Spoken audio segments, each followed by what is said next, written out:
ये सवाल बहुत लोग करते हैं कि क्या पास्ट लाइफ देखने के लिए आत्मा शरीर से बाहर निकलती, माने आपकी आत्मा निकलेगी कहीं पीछे किसी पास्ट लाइफ में जाएगी और उसे देखेगी। एक महिला जो दिल्ली की थी, दिल्ली से आई थी, उसको जब हम लेके गए थे तो वो अपने आप को मरमेड के रूप में देखती हैं, यानी एक जल परी के रूप में देखती हैं अपने आप को वो।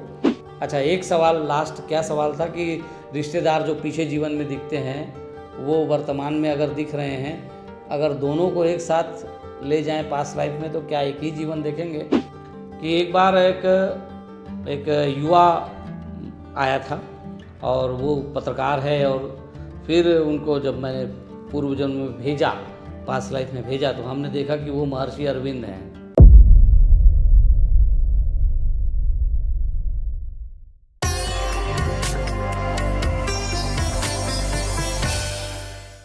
नमस्कार मित्रों, एक बार फिर से आप सभी का स्वागत है हमारे इस YouTube चैनल पर। पास्ट लाइफ रिग्रेशन की लगातार स्टोरीज़ हम आपको दिखा रहे हैं और इस बीच बहुत सारे सवाल लोगों के आ रहे हैं, और कभी कभी बीच बीच में सवाल को भी लेना ही उचित होगा ताकि आपके सवालों का समाधान भी होता रहे, और उसके बाद हम लोग फिर आगे स्टोरीज़ देते रहेंगे आपको। अभी और भी बहुत सारी स्टोरीज़ है, रोचक स्टोरीज़ भी है, तो उसके लिए आप तैयार रहें। लेकिन कुछ सवाल जो पिछले कई दिनों से मैं देख रहा हूँ, तो उनमें से जो सवाल थोड़े ठीक लगे, जो ऐसे सवाल लगे जो सब लोगों के दिमाग में उस तरह के सवाल उठते हैं, तो उन सवालों को लेने की हमने कोशिश की है। 4-5 सवाल इसमें लेते हैं आज के वीडियो में। तो बताएं भाई, क्या है आज का वो सवाल, क्या क्या है बता दीजिए। पास्ट लाइफ दिखाने के दौरान क्या हाल में मेरे लोगों से मिलना हो सकता है? अच्छा, पूछ रहे हैं कि पास्ट लाइफ रिग्रेशन जब कर रहे हैं तो उसी समय क्या हाल ही में जिन लोगों की मृत्यु हुई है उन लोगों से मिलना हो सकता है। बहुत बार ऐसा होता है कि लोगों के परिवार के लोग चले जाते हैं और फिर वो हमको मैसेज करते हैं कि सर वो फलां मेरे रिश्तेदार फलां ऐसे चले गए हैं और बड़ा दुख है उनके जाने का, तो क्या पास्ट लाइफ रिग्रेशन करेंगे तो हम उनसे मिल सकते हैं, क्या ऐसा संभव हो सकता है? तो आपसे कहूँ कि ये थोड़ा सा मुश्किल मामला है। आमतौर पे हम लोग ये मानते हैं और हम लोगों ने ये देखा है कि जैसे कोई व्यक्ति की मृत्यु होती है तो वो व्यक्ति फिर बहुत ज़्यादा दिनों तक धरती पे मौजूद नहीं होता या अंतरिक्ष में मौजूद हो, ये ज़रूरी नहीं है। और ऐसे विवरण मिलते हैं, ऐसे सदगुरुओं ने ऐसे विवरण दिए हैं, हमारे भी गुरु जी ने ऐसे ही विवरण दिए हैं कि आमतौर पर 10 से 13 दिनों के भीतर आत्माएं अपने धाम को चली जाती हैं और फिर वहाँ से वो किसी और यात्रा पे निकल जाती हैं। बहुत कम होता है जब आत्माएं 1 साल के लिए रुकती हैं, तो इसीलिए बरसी की परंपरा है, तेरही की परंपरा है, दशगात्र की परंपरा है। आपने देखा होगा 10वां 13वां और 1 साल बाद परंपराएं चलती हैं, तो ठीक है। लेकिन ये हो सकता है कि कभी कभी ट्रांस में जब आप जाते हो तो आप ऐसी किसी एनर्जी के संपर्क में आ सकते हैं, कुछ ऐसी ऊर्जाओं को आप महसूस कर सकते हैं, कुछ ऐसे संकेतों को आप पकड़ सकते हैं। वो संकेत फिर आपके भीतर क्या संदेश आ रहा है उसके ऊपर रहेगा। तो जब आप पास्ट लाइफ रिग्रेशन करते हैं तो आप ट्रांस में होते हैं, बहुत गहरे हिप्नोसिस में होते हैं, और हिप्नोसिस के दौरान आप उस दौरान अगर आप आपका कोई परिचित है जो आपका कोई रिलेशन में है जो चला गया है और उसकी ऊर्जा या उससे संबंधित कोई एनर्जी अगर बाकी है उस दौरान उस फील्ड में मौजूद है अगर, तो हो सकता है, ये पक्का नहीं है। इसलिए बहुत सारे लोग चाहते हैं कि उन्हें पक्की सूचना मिले, लेकिन हम आपको बता दें कि ये पक्का नहीं है कि आप मिल पाएंगे। लेकिन हाँ, कुछ लोगों को हमने देखा है कि वो ग्रहण करते हैं ऐसी सूचनाओं को, ऐसी एनर्जी को, तो अपने रिलेटिव्स के उस संदेशों को वो पहुंच पाते हैं, उनको पकड़ पाते हैं। उनके भीतर एक गूंज आती है उस तरह का, जब उनके उस व्यक्ति से संपर्क अगर है वो तो संपर्क हो सकता है, क्या देखें बोलने से, फिर वो एक बार वो तलाश करते हैं अपनी उस ट्रांस की अवस्था में ही एक मानसिक संदेश एक तरह का चलता है समझ लीजिए। और अगर कहीं कोई संकेत होता है तो वो फिर पकड़ में आ जाता है, फिर वो एक संकेत आ जाता है कि हाँ भाई एक इस तरह की बात की जा रही है, उधर से एक ऐसा ऐसा जवाब आया है। तो कुछ लोगों को ही आता है, हमेशा हमने देखा, हर एक को नहीं आता इस तरह के। तो आप एकदम निश्चिंत मत रहिए कि हाँ मुझे जवाब मिल जाएगा, कहना मुश्किल है। हो सकता है कुछ जवाब आए, हो सकता है ना आए। बहुत बार ऐसा होता है कि व्यक्ति मृत्यु के बाद अपने किसी नई यात्रा पे जा चुका है, तो उस स्थिति में कोई संदेश उसका ग्रहण करना बहुत मुश्किल है। हाँ, उस व्यक्ति ने यदि कोई संदेश अपने लोगों को छोड़ा है, अपने लोगों को दिया, तो हम लोग ऐसा मानते हैं कि अगर उसने अपने लोगों को कोई संदेश देने की कोशिश की है, कोई संदेश छोड़ा है जाते समय, तो वो संदेश ग्रहण किया जा सकता है। ऐसे माना जाता है कि ब्रह्मांड में कोई भी ऊर्जा नष्ट नहीं होती, कभी भी नष्ट नहीं होती, न ही हो सकती है। ब्रह्मांड में सब कुछ अजर अमर है। तो वो जो उसकी तरंगे उस समय जो निकली हैं, जो भावनाएं निकली हैं, हो सकता है ना, पक्का नहीं है, हो सकता है कि जब आप ट्रांस में हो, गहरे ट्रांस में हो, हिप्नोसिस में हो, तो वो संदेश, उन ऊर्जाओं को, उन भावनाओं को आप पकड़ सकें। तो ये हो सकता है, ठीक है। तो एकदम से ऐसा ना माना जाए कि जो चला गया उससे आप संपर्क कर ही लेंगे। दूसरा सवाल क्या है भैया, बताएं। क्या पास्ट लाइफ देखने के लिए आत्मा शरीर से बाहर निकल जाती है? हाँ, ये सवाल बहुत लोग करते हैं कि क्या पास्ट लाइफ देखने के लिए आत्मा शरीर से बाहर निकलती, माने आपकी आत्मा निकलेगी, कहीं पीछे किसी पास्ट लाइफ में जाएगी और उसे देखेगी। तो पहला तो एक आप समझ लीजिए कि आत्मा अगर चली गई तो बताएगा कौन? शरीर में तो आपको रहना पड़ेगा ना, शरीर को मृत नहीं कर सकते। और शरीर को वो परकाया प्रवेश जैसी कोई बात नहीं है कि अपन परकाया प्रवेश कर गए, हाँ, लेकिन उसी तरह की कोई बात है, वो ऐसा हुबहू नहीं है, पर आप एक दूसरी अवस्था में होते हैं, एक दूसरे शरीर को अपने बीच में महसूस कर रहे होते हैं। आप महसूस कर रहे होते हैं कि आप उस शरीर में हैं, उसकी भावनाएं, उसकी सारी गतिविधियां महसूस कर रहे होते हैं। आप भूल चुके हैं कि मान लीजिए ए नाम का आदमी इस समय आया और वो पास्ट लाइफ रिग्रेशन करना चाहता है। ए नाम के आदमी को हमने टेबल पे लिटा दिया या लिटा के फिर उसको भेज दिया, पास्ट लाइफ रिग्रेशन उसका शुरू हो गया। तो ए को याद नहीं रहेगा कि वो ए है। अब उसे मान लीजिए वो बी बन गया, पीछे जीवन में बी था, तो वो बी नाम का आदमी ही पूरे समय बात कर रहा होता है हमसे। वो ए को तो मालूम ही नहीं कि वो ए है, बी ही सामने होता है दरअसल। तो ऐसा लग सकता है कि क्या आत्मा उस व्यक्ति के शरीर में समा गई, लेकिन वो व्यक्ति भी नहीं है। कई बार ऐसा होता है कि आप 1000 साल पहले वाली अपनी स्थिति देख रहे होते हैं या 100 साल पहले का शरीर देख रहे होते हैं, 100 साल पहले का जीवन देख रहे होते हैं, तो आप उस 100 साल पहले तो वो शरीर नष्ट हो चुका है, उस शरीर को या तो जला दिया गया या दफना दिया गया या उसका अंतिम संस्कार हो गया किसी तरह से, अब वो शरीर नहीं बचा है। ऐसी स्थिति में आप कैसे कहेंगे कि ये शरीर, ये आत्मा निकल के उस शरीर में गई? नहीं गई, लेकिन आप अपने भीतर बहुत गहरे जब जाते हैं तो उसकी यादें मौजूद होती है। तो आपकी ये आत्मा अपने ही मनुष्य शरीर में प्रवेश करती है। और आपके पास एक ही शरीर नहीं है, 7 शरीर हैं। एक स्थूल शरीर है, जो ये शरीर दिख रहा है, ये शरीर, ये स्थूल शरीर है। इसके गिर जाने के बाद भी कुछ शरीर बाकी हैं जिनको अलग अलग शरीर कहा जाता है। तो उसमें एक मनुष्य शरीर है जिसके पास अपनी यादें हैं, सारी यादों को लेके आत्मा चलती है और वो जन्मों जन्मों की याद उसके साथ चलती है। तो ये जो आत्मा है वो अपने ही भीतर जो मनुष्य शरीर है उसमें प्रवेश करती है, वो गहनतम अपने अवचेतन में प्रवेश करती है और वहाँ जो उपस्थित याद है उसको देखती है। उसमें अगर कहीं कोई भावना है, कहीं रोना गाना है, कहीं चीखना चिल्लाना है, कहीं कोई परेशानी है, कहीं दुख है, कोई तकलीफ है, उसको वो महसूस करती है। तो इस तरह से हम ये कह सकते हैं कि आप अपने दूसरे शरीर में प्रवेश करते हैं तो दूसरी आत्मा में प्रवेश करते हैं, ऐसा नहीं, दूसरे मन में प्रवेश करते हैं और एक ऐसे मन में प्रवेश करते हैं जिस मन के साथ जो कुछ घटा है वो कई साल पहले घट चुका है, 100 साल पहले, 50 साल पहले, 1000 साल पहले वो घट चुका है, ऐसा हम उसको मान सकते हैं। तो ठीक है, फिर इसका भी जवाब मैंने दे दिया कि आत्मा कहीं नहीं जाएगी, क्योंकि आत्मा गई तो फिर शरीर मर जाएगा। तो आत्मा रहती है, शरीर जवाब देता है, यादें कहीं और होती हैं, उसको देखती है आत्मा। ठीक है, चलो तीसरा कोई सवाल था।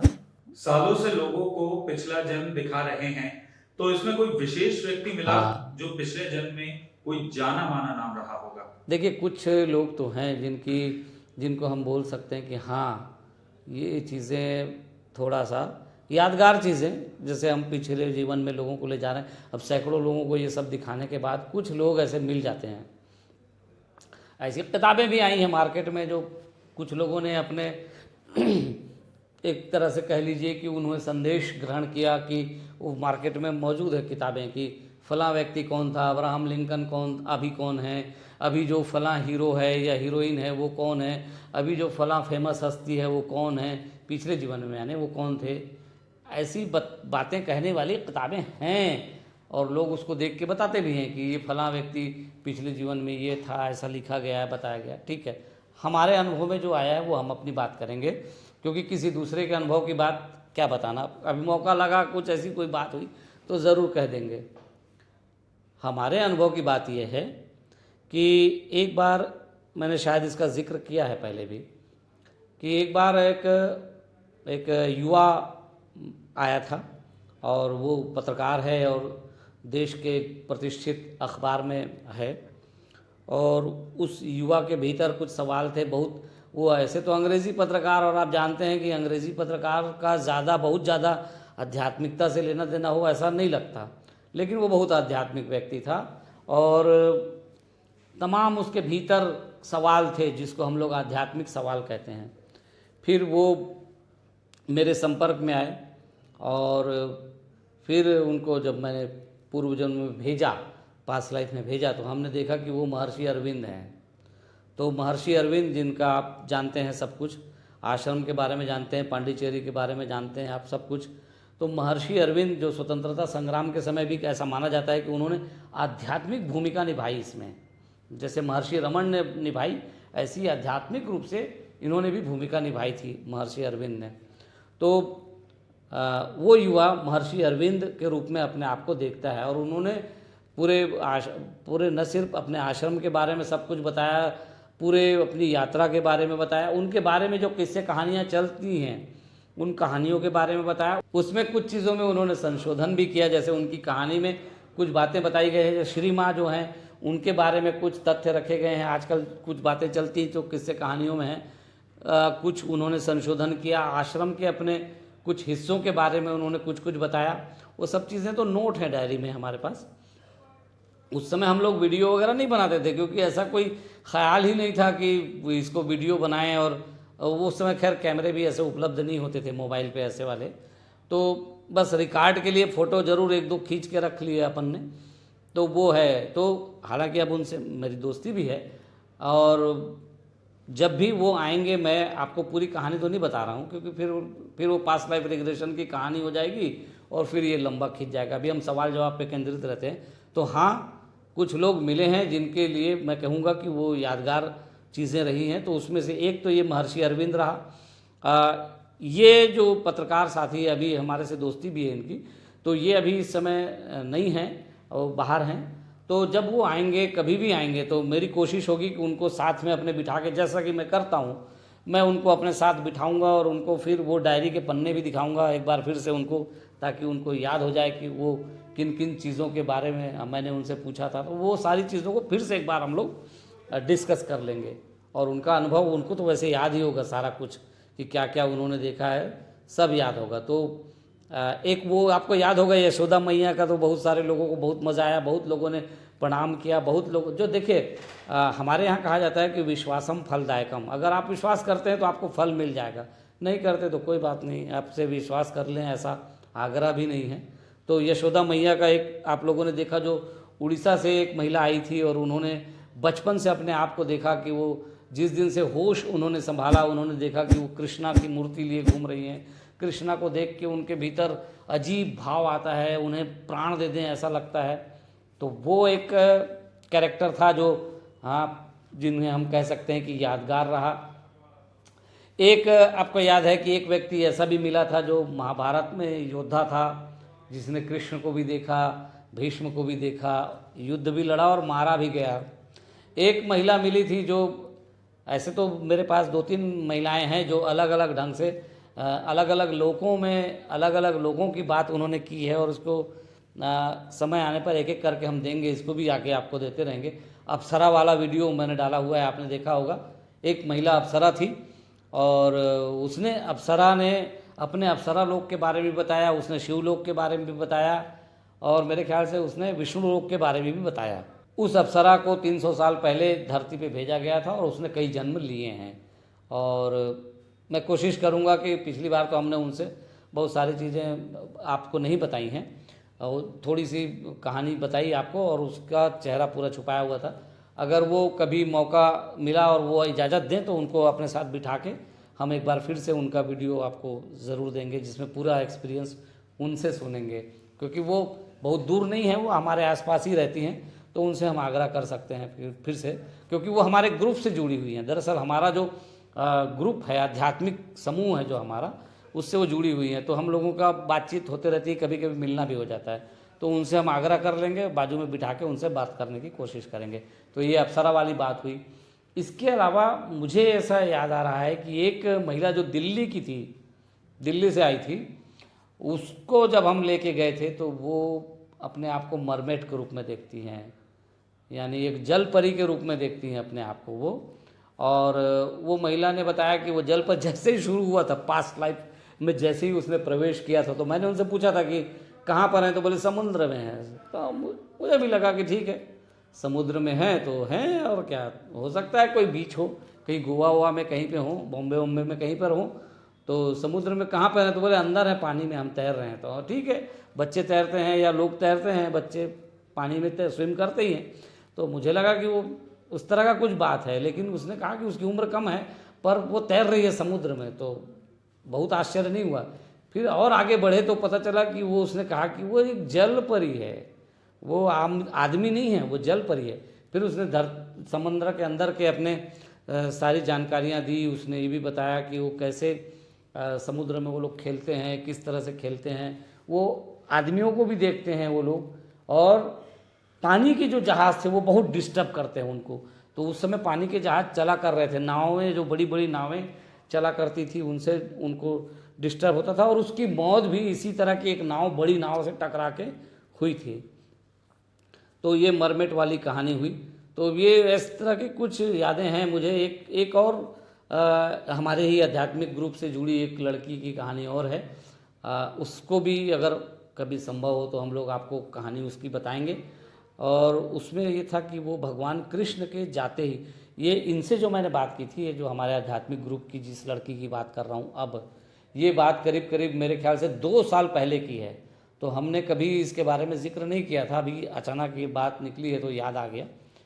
2 साल पहले मैंने इसको पास्ट लाइफ रिग्रेशन इसका किया था, तब ये हमारे ही ग्रुप की लड़की है ना, तो इसने अपने आप को देखा था कि ये वहाँ पर गोकुल और वृंदावन में इसने अपने आप को देखा, और इसने कहा कि कृष्ण को गए हुए सिर्फ 100 साल हुए हैं, माने कृष्ण के जाने के 100 साल बाद इसने अपने आप को वृंदावन में देखा, और वृंदावन की सारी चीज़ें देखी, वो घना जंगल देखा, लेकिन ये एक ग्वाल के रूप में अपने आप को देख रही थी। माने ये अभी तो लड़की है, लेकिन ये ग्वाल के रूप में देख रही थी। माने 4-5 हज़ार साल पहले जब भगवान कृष्ण थे, तब ये ग्वाल के रूप में वहाँ पर थी, और साधक भी थी। और फिर इसने देखा कि वो, उसने अपने, उसकी शादी हुई, उसके बच्चे हुए, और फिर इसने अपने घर परिवार को छोड़ दिया और साधक बन के जंगलों में भटकना शुरू कर दिया। तो ये लड़की देखती है कि ये एक ग्वाल थी, और इसने फिर अपने परिवार किया, शादी की, बच्चे हुए, उसको छोड़ के वो साधना में निकल गई, और एक साधु बन के एक खास साधना पद्धति अपनाई, और उसने साधनाएं की, और बहुत अच्छी अवस्था प्राप्त करके फिर लौटी। तो इस लड़की ने एक विवरण दिया था, जिसको चूँकि वो ये बात मुझे याद नहीं थी, तो मैंने वो वृंदावन वाली जो माता जी आई थी, जो यशोदा मैया, उनसे मैंने ज़्यादा उस बारे में नहीं पूछा था। तो लेकिन गोकुल के जो विवरण इसने, वृंदावन और उस इलाके का विवरण जो ये लड़की ने दिया था, बहुत कुछ थोड़ा सा मिलता जुलता ही है, जो ये यशोदा मैया की तरफ से मिला है। लेकिन इस लड़की ने, चूँकि ये यशोदा मैया के जाने के बहुत बाद आई थी, तो इस लड़की ने जो उस समय ग्वाल के रूप में अपने आप को देखा था, वो करीब काफ़ी साल वहाँ पर साधनाएं करने के बाद, सन्यासी जीवन व्यतीत करने के बाद, वो लड़की वापस आई अपने गांव, अपने परिवार से मिलने के नाम पर। और तब इसने देखा कि वहाँ पर भूकंप जैसी कोई चीज़ आई हुई है, और सारा कुछ ध्वस्त हो गया है, इनका गांव ध्वस्त हो गया, पूरा गांव उजड़ चुका है, और इनके लोग मारे जा चुके हैं। तो कहना चाहिए कि जो यादगार चीज़ें थी जो इस पास्ट लाइफ रिग्रेशन के दौरान, और भी होंगी, पर मोटे तौर पे ये जो मुझे रोचक लगी। ठीक है, तो फिर अगला सवाल क्या था, ज़रा बताएं। ऐसा क्या करें कि इस जन्म के तनावपूर्ण रिश्ते आगे ना मिले? बहुत सारे लोग पूछते हैं कि भाई आज रिश्ते में फलां व्यक्ति है, हम नहीं चाहते अगले जीवन में भी ये व्यक्ति मिले। और अक्सर जो रिश्ते तनावपूर्ण होते हैं, जिसमें लोग दुखी होते हैं, परेशान होते हैं, पीड़ित होते हैं, चाहे वो भाई हो, पति हो, माँ हो, बाप हो, इस तरह के रिश्ते आ जाते हैं कभी कभी। तो देखिए, आपको ज़रूर ऐसा लगता है कि इस व्यक्ति से छुटकारा मिले, जीवन में अगले जीवन में ये व्यक्ति ना मिले, लेकिन ये होने के चांस बहुत बहुत बहुत कम हैं। जो हमें समझ में आता है उसकी बात कर रहा हूँ। मैं कोई ऐसा आत्मज्ञानी नहीं हूँ कि ये बताऊँ कि ये व्यक्ति आएगा कि नहीं आपके जीवन में दोबारा। लेकिन जो अनुभव है, जितना समझ में आया है, जो कुछ हमने सीखा, जो कुछ जाना, उससे ऐसा लगता है कि आपको छुटकारा नहीं मिलेगा, ना दोस्तों से ना दुश्मनों से। कुछ लोग, एक दो लोग ऊपर नीचे हो जाएं, कोई दो लोग ना आए, तीन लोग ना आए, वो ठीक है, लेकिन आप में मान के चलिए कि दोस्त भी साथ आते हैं और दुश्मन भी साथ ही आते हैं। और दुश्मन इसलिए भी साथ आते हैं क्योंकि बहुत बार ऐसा होता है कि पीछे का कुछ हिसाब किताब बाकी है, या इस बार दुश्मन वो बन गया, पीछे कोई हिसाब किताब नहीं था लेकिन इस बार उसने दुश्मनी पाली है, तो ये फिर आएगा अगली बार। और अगली बार बहुत संभावना है, बहुत संभावना है कि आप उसका हिसाब बराबर करेंगे। उसने आपके साथ दुश्मनी पाली, आपको उसने सताया, अगली बार अगले जीवन में आपको मौका मिलेगा कि आप उसको किसी तरह का हिसाब उससे चुकता करें। लेकिन कुछ परसेंट, 5 या 10% संभावना ये भी है कि वो फिर से अब अगले जन्म में भी आपको सताए, अगले जन्म में भी वो आपको सताता हुआ ही नज़र आए। और कई बार ऐसा भी होता है दुश्मनी 1-2 जन्मों तक चली जाती है, लेकिन इसके पीछे कुदरत का विधान अलग है, सृष्टि का विधान अलग है, परमात्मा का विधान अलग है। ये अगर बार बार दुश्मनी एक ही व्यक्ति कर रहा है और आपको सता रहा है, तो परमात्मा का कोई संदेश है आपके लिए, वो कुछ आपको बताना चाहते हैं, कोई संदेश देना चाहते हैं, कुछ सिखाना चाहते हैं। ये जो मानव शरीर है, ये दरअसल सीखने के लिए मिलता है। कुछ सीखिए और आगे बढ़िए। और ये संकेत हर व्यक्ति को हर बार हर जगह मिलते हैं। अलग बात है कि व्यक्ति ना उन संकेतों को सुनता है, ना समझता है।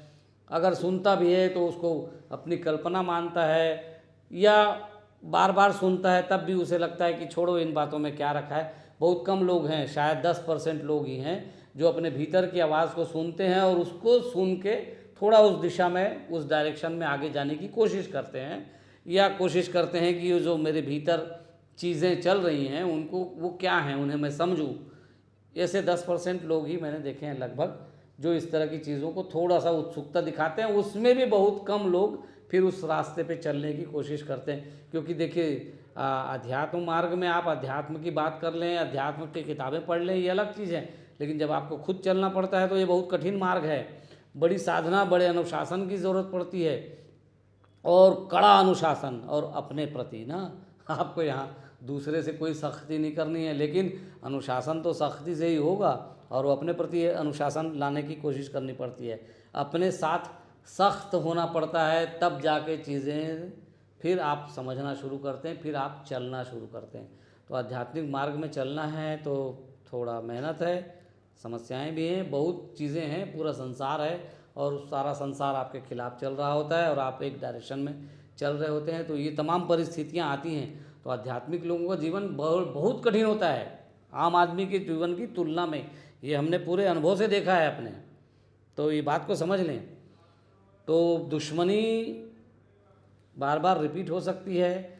कोई व्यक्ति तनावपूर्ण संबंध अभी है, वो रिपीट हो सकता है कि वो फिर से वैसे ही संबंध लाए, लेकिन बहुत संभावना है, पूरी संभावना इसी बात की है कि आप उससे अब अपना हिसाब लेंगे। तो अभी आज जिस व्यक्ति के साथ आपका तनाव है, आप खुश हो सकते हैं कि 90% चांस आपके पास है, या उससे ज़्यादा चांस कि आप उससे अपना हिसाब पूरा करेंगे नेक्स्ट लाइफ में। माने वो अब आपको वो इस जीवन में जो कुछ किया है उसका बदला चुकाएगा उस जीवन में। ऐसे हम लोग गांव में ऐसे मजाक में सुनते थे, लोग कहते थे कि अगर वो तुम्हारा पैसा लेके भाग गया तो कोई बात नहीं, अगले जीवन में वो बैल बनेगा और तुम्हारी खेती में तुम्हारा साथ देगा। ऐसे पुराने ज़माने में लोग ऐसी कहावतें कहते थे, मतलब चुकाएगा हिसाब। ठीक है, बैल बन के नहीं चुकाएगा, दूसरे ढंग से चुका लेगा, लेकिन चुकाएगा। बहुत सारे लोग ऐसा सोचते हैं कि क्या फिर से जानवर होंगे, तो जानवर होने के चांसेस नहीं होते हैं, मनुष्य ही होते हैं। आप अगले जीवन में भी मनुष्य रहेंगे। जब तक बहुत जानवरपूर्ण व्यवहार ना कर लें आप, तब तक जानवर होने का कोई चांस नहीं है, ठीक है। तो ये है कि संबंध रिपीट होंगे, बहुत संभावना है कि आप इस संबंध में जो आपको आज तनाव दे रहा है अगले जीवन में आप उसका हिसाब बराबर कर लेंगे और वो हिसाब चुकता होगा। तो इसलिए बहुत तनाव लेने की ज़रूरत नहीं है।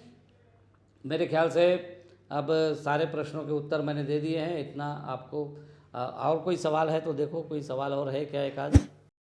महाराणा प्रताप इस जन्म में कौन है पता चल सकता है क्या? और पिछले जीवन में जो रिश्तेदार आसपास रहे वो अभी भी साथ आए तो क्या दोनों एक ही जीवन देख सकते हैं? अच्छा, दो सवाल है ना। एक तो एक पूछा है कि क्या महाराणा प्रताप अभी वर्तमान में कहीं पर जन्म लिए हुए हैं। तो भैया जब तक कोई ऐसा व्यक्ति ना आ जाए जो कहे कि मैं महाराणा प्रताप हूँ पिछले जीवन में, तब तक मैं इस बात का कोई जवाब नहीं दे पाऊँगा कि महाराणा प्रताप जी अभी हैं कि नहीं हैं। अगर कोई व्यक्ति मिला कभी और जिसने दावा किया या पिछले जीवन में जाके देखा कि वो महाराणा प्रताप है, तो मैं ज़रूर वीडियो बना के उसको बाजू में बिठा के बात करके आपको बता दूंगा। अच्छा, एक सवाल लास्ट क्या सवाल था कि रिश्तेदार जो पीछे जीवन में दिखते हैं वो वर्तमान में अगर दिख रहे हैं, अगर दोनों को एक साथ ले जाएं पास्ट लाइफ में तो क्या एक ही जीवन देखेंगे? माने ऐसा है कि मान लीजिए मैं देखता हूँ अपना पिछला जीवन और मैं देखता हूँ कि कोई एक व्यक्ति मेरा दोस्त है पिछले जीवन में, फिर मैं उस व्यक्ति को पहचानता हूँ, अरे ये तो अभी भी दोस्त है, अभी भी मेरा दोस्त है, तो उसको भी ले जाओ उसी जीवन में। तो क्या दोनों को एक ही जीवन में ले जाएं? एक ही कहानी दोनों देख सकते हैं? तो हाँ, ये देख सकते हैं पर हमेशा नहीं। हमेशा ये बात रिपीट हो ऐसा नहीं हो सकता, क्योंकि कोई ज़रूरी नहीं है कि आपका अवचेतन मन आपको उसी जीवन में लेके जाए। ये बहुत रैंडमली होता है और आपकी अपनी जो चीज़ें होती हैं उस समय आपकी मनोदशा कैसी है, क्या है, उसके ऊपर निर्भर करता है। मान लीजिए आप और आपके भाई दोनों पीछे जीवन में साथ थे और मैं आपको कहूँ कि चलो दोनों को दो लोग मिलके एक ही जीवन में ले जाने की कोशिश करें, पीछे वाले उसी पर्टिकुलर जीवन में। कोई ज़रूरी नहीं आपका भाई जाए, हो सकता है आप जा सकते हैं, हो सकता है आपका भाई जाए आप ना जाएं, ये हो सकता है। तो एकदम पक्का नहीं है, लेकिन ये संभव है और इसका प्रत्यक्ष उदाहरण मैं हूँ।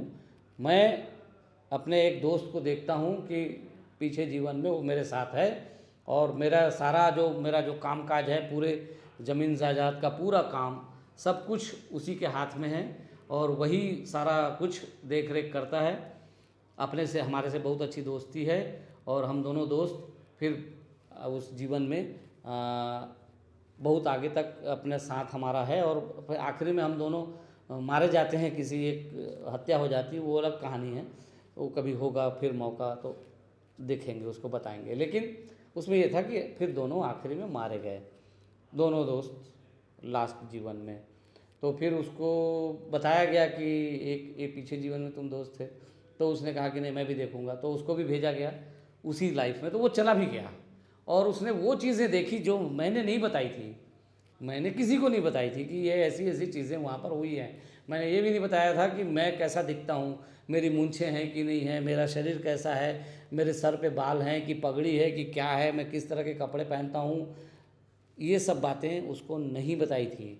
ये भी नहीं बताया था कि उस जीवन में जो वाइफ है वो वाइफ कैसी दिखती है, उसका दिल डॉल कैसा है, वो कहाँ खाना पकाती है, किस तरह की चीज़ें वो कर रही है। ये कई सौ साल पहले की बात थी, लेकिन उसने देखा और उसने लौट के बताया, यार तुम तो ऐसे दिखते थे, तुम्हारी तो इतनी मोटी मोटी मूंछें थी, तुम्हारा हाइट तो ऐसा था, तुम्हारा तो वो ऐसा था, तुम तो ये कर रहे थे, भाभी तो ये कर रही थी, इस तरह की चीज़ें उसने बताई। तो मैं तो खुद गवाह हूँ कि एक ही जीवन में हम दो दोस्त एक ही जीवन में गए थे और हम दोनों ने देखा। ऐसे और भी लोग हैं जिन्होंने इस तरह की चीज़ें देखी और हमने एक नहीं, हमने दो जीवन भी देखा है एक साथ।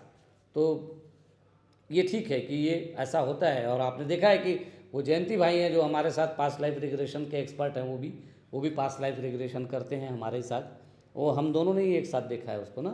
तो जयंती भाई और मैं दोनों एक साथ एक ही जीवन में जाके देख चुके हैं, दो जीवन को हम लोगों ने देख लिया है इस तरह का। और भी लोग हैं जो एक ही जीवन में चले जाते हैं।